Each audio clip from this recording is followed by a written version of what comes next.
In this video, we will be creating a 7 braid jelly roll quilt top. For this project, I began by ordering 2 jelly rolls. These particular ones had 80 pieces, and each one measured 2.5 inches wide, and the actual measurement is 19.5 inches long. And I did come across this picture online. We will basically be mimicking the style of this quilt. And I am basing everything off of these strips on the jelly roll. So as I am trying to minimize material waste, I am going through and doing some basic measuring to see how many pieces I can get comfortably out of each strip. And I did determine that if I use 3 6.5 pieces, I can maximize my material usage and minimize my material waste. And I did have the basic idea that I wanted the overall quilt size to be roughly 60 by 90 inches or somewhere close to that range.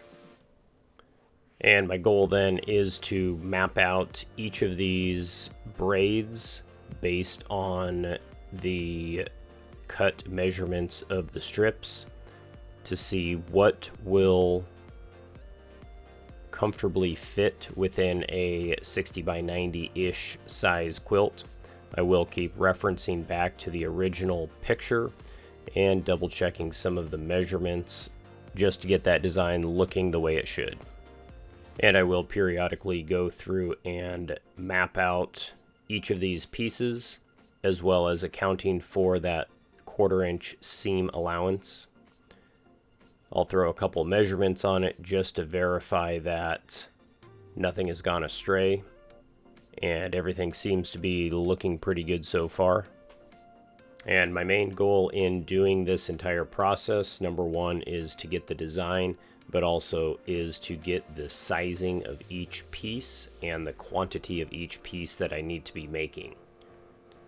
Additionally, at this point, I'm not 100% sure that 2 jelly rolls will be enough fabric for this entire project, so I am doing the calculations to verify that I don't need to order more material. And in the end, I did determine that each strip I can get 3 pieces.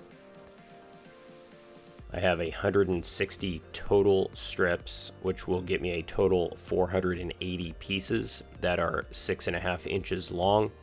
And given that each of my pieces for these braids are 6.5 inches, I will need a total of 385 of those plus some additional end pieces. So 2 jelly rolls will give me enough material with some extra to spare. And then I do have my overall design that I can utilize while sewing this together. The border is 6 inches, and this does give me a total width of a little over 60 by just a little under 90. And we will begin this process by unwrapping our jelly roll material and taking off the first piece. And a quick pass with the iron to make that flat. And if we refer to our design, we are starting at the very bottom of the first braid. And if we refer back to the original drawing and we add the part that would be cut off as well as our seam allowance, we can add a couple dimensions on that just to verify that this will be 2.5 inches by 2.5 inches. And we can cut that first piece to our 2.5 inch measurement. And rather than cutting everything in one sitting, I am going to just start by doing the first few pieces to make sure that all of my planning has worked out. And we will continue on to our next piece.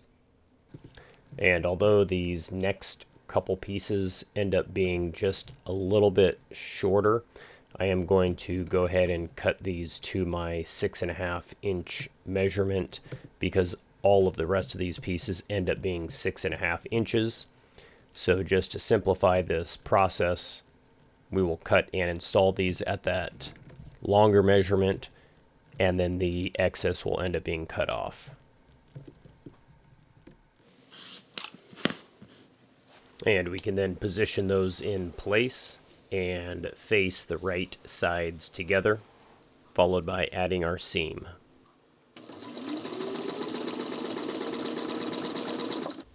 And we can fold that out and see what that looks like. If we line this up with our original design, we can see where those two pieces fit in. And we'll make sure we iron that seam flat. And I'm going to complete this exact same procedure 2 additional times. Each of these pieces will be cut to 6.5 inches long by 2.5 inches wide. We can lay everything out and make sure that we are sewing in the correct location, ironing each piece to make sure that they are flat and everything lines up perfectly. And if we lay those pieces out and line them up with our design, after we trim off the excess, we can see what those will look like. And everything looks good, so I will continue with this same process for an additional 50 pieces or so.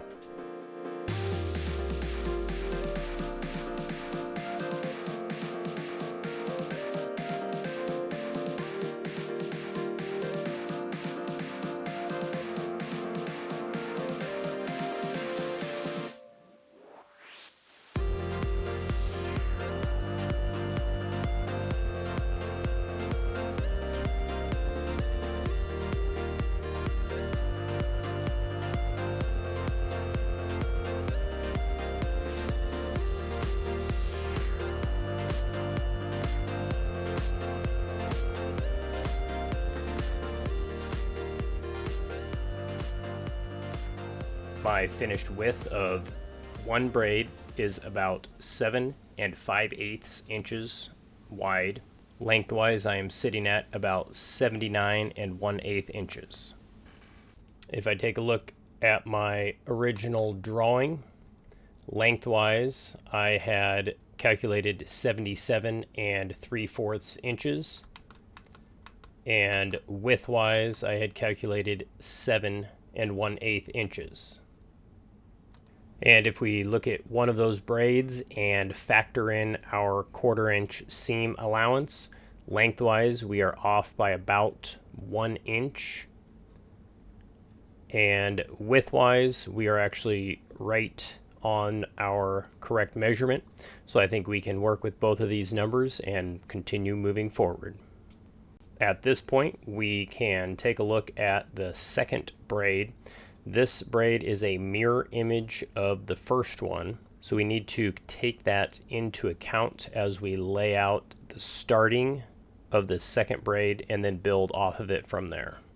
And I will start out with a 2.5 by 2.5 inch square. Quickly reference my drawing and then line that piece up and identify the edge that needs sewn.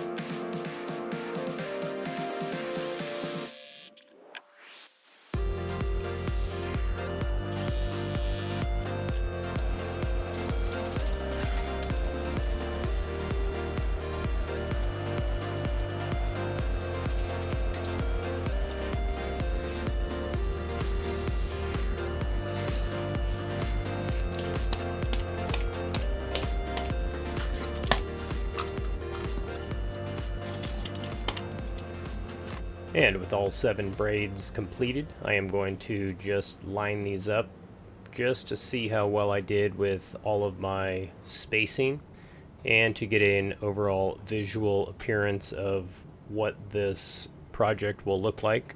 And we're looking pretty good, so I think we can begin attaching the braids together. Our objective at this point is to take our first braid and lay it on top of our second braid with right sides together. And we want to flip up the edge a little bit to line up the seams from each of the individual pieces. At that point, we're going to pin it together and get ready for sewing. Now I have removed my 1/4 inch seam allowance guide, and I am using the presser foot, which is a 3/8 of an inch measurement from the needle to the edge of the presser foot. And I decided to have my seam allowance just a little bit bigger because I wasn't 100% sure I did a good job of sewing each of my individual pieces all the way to the edge. And with those first 2 braids joined, we can take a look, and I can see that I did pretty good in some areas, and other areas I could do a little bit better job getting those lined up. Fortunately, this is a 7-braid jelly roll quilt, which means I have 5 additional attempts to get these pieces lined up. And by the last one, I did do a really good job getting each piece lined up just by pulling the fabric and adjusting it as necessary and using twice as many pins. And with all 7 braids combined together, we can make sure everything is ironed flat and lay this out to see what it looks like. And all in all, I am pretty happy with the way everything went together. And I did end up trimming just a little bit off the edges, but I do want to double check my measurements. Lengthwise, I am sitting at 77 3/4.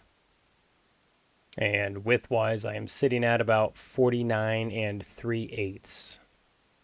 And if I double check those measurements against my original design, I am at 49.5 as my original measurement, so I'm about 1/8 of an inch off. Lengthwise, I am at 77 3/4, so I am right on my target measurements. Now my original measurements call for a 6-inch border. That's what we will be working on next. I do want to leave a seam allowance, and I think I will go with a 3/8 inch seam allowance on both the inside and outside of that, just to make sure I have plenty of material. And I went ahead and just rounded up to 7 inches for each of those border pieces. I am making 4 pieces that are longer than what I need. And we can make sure the right faces are together and pin it along the entire length. Now, taking a look at my original design, I am laying this out so that I have my seams in line with my braids. So I will be attaching both the left and the right pieces first, followed by the top and the bottom. And we can progress through and attach each of those border pieces. Afterwards, we can iron the back of this and lay it out to see what it looks like.